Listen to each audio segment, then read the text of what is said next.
Dear scholars, through one of the previous videos, I have explained the poem Past, Present and Future. Here, through this video, I am going to explain the activities given in English workshop based on this poem. Here, English workshop stands for the exercise. So, let's get started. First activity, read the poem aloud using proper rhythm and intonation. Let me give you example. First stanza. Tell me, smiling child, what the past is like to thee.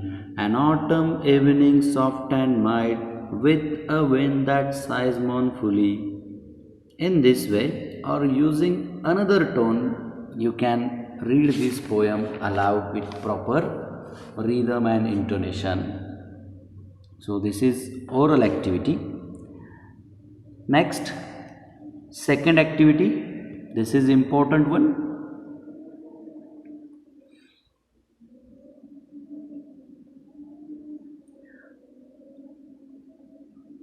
Link the atoms in the three columns properly.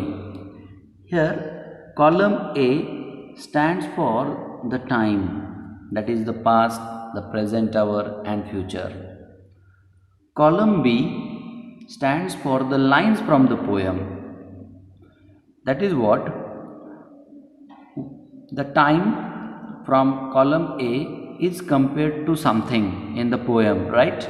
So that line you have to find for that comparison. And in column 3, its implied meaning, the meaning, implied meaning, in-depth meaning of that line, we have to join with the same. So how will it be done? Let me tell. The past. So in the poem, the poetess compared the past with a soft and mild autumn evening, right? So this is the comparison or linking of time with the line in the poem. Now what's its implied meaning? That is a pleasant time which has ended. So while writing answer, you have to write these words from column A first, then use dash, later on in front of it write this a soft and mild autumn evening, then again use dash and then add a pleasant time which has ended.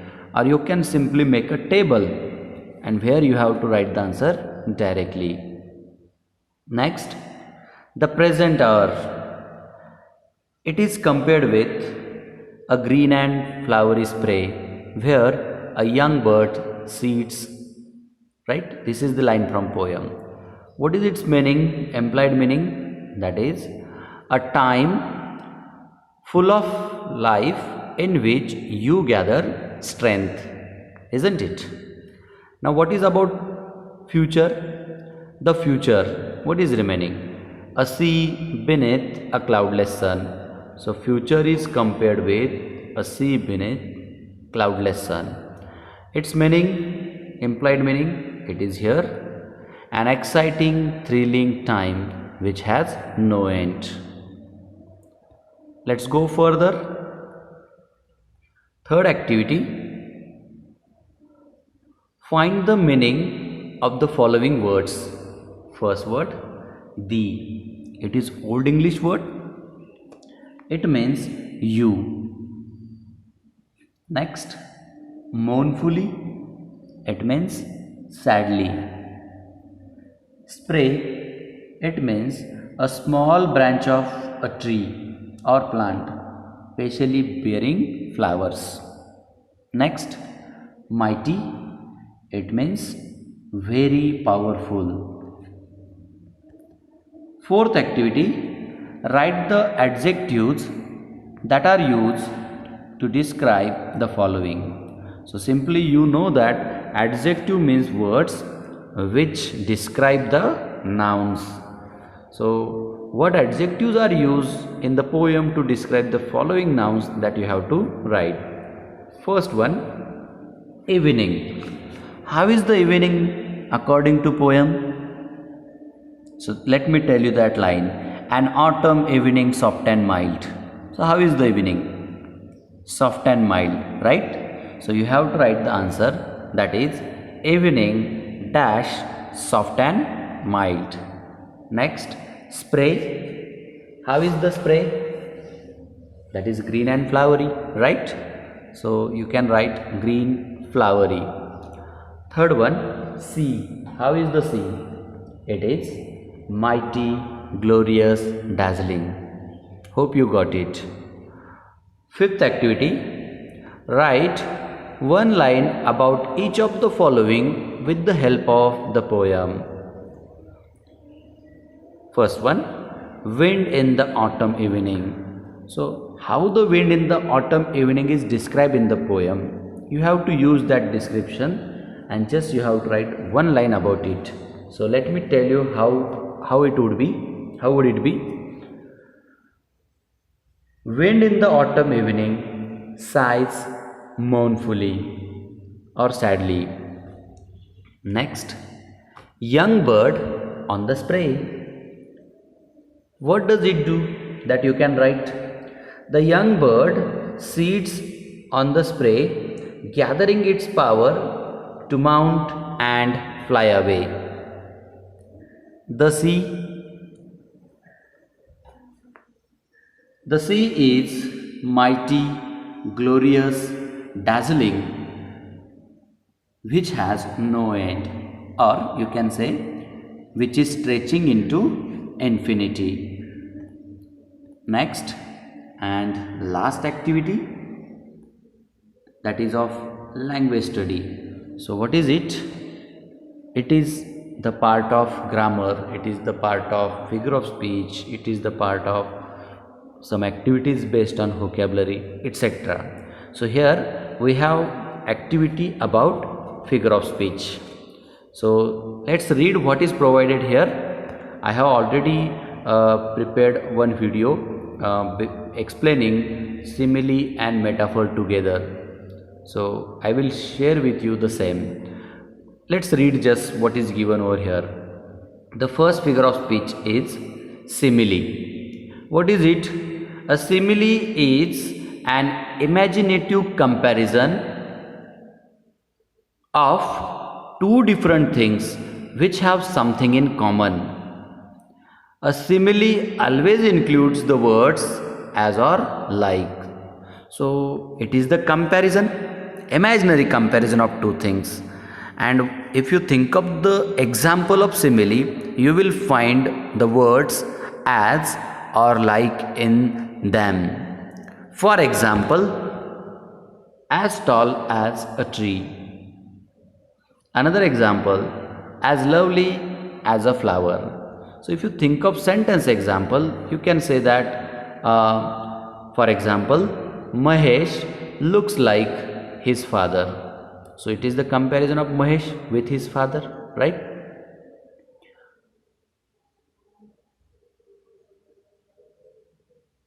The clouds are as bright as cotton. So here is the comparison of clouds with cotton for their something common. What is it? Color. Hope you got it. Next, another figure of speech, that is metaphor over here. Metaphor is imaginative expression that refers to someone or something as another person or thing. So it is again comparison, but it is little different than simile. Let's read something more about it. It shows that the person or thing has some quality of that other person or thing. The words as or like are not used in metaphor. So simply it is just like a comparison, but where we say that one person or thing has the quality of other person or thing. And the example of metaphor, doesn't include the words as or like. Let's see the given examples. First one, he is a gem of a person. So here he and a person, these are compared, they have something in common. So what is it? Gem.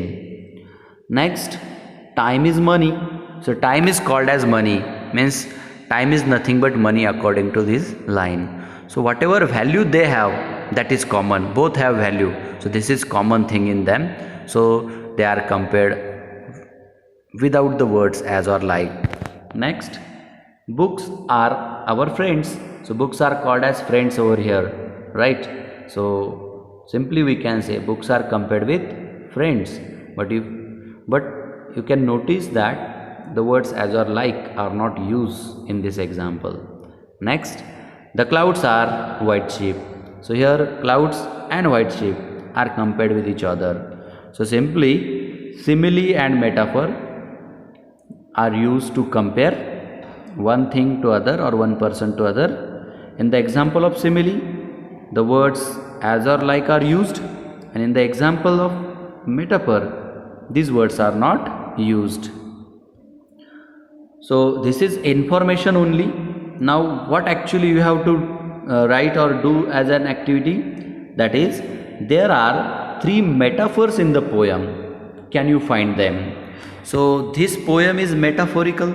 This is a poem of comparison, and in the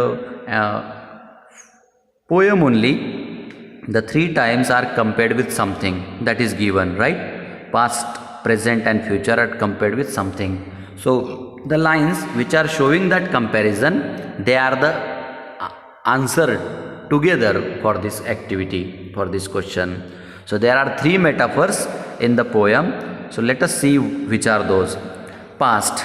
What is past compared with? Do you recall? It is an autumn evening, soft and mild. So this is the first example of metaphor, an autumn evening, soft and mild.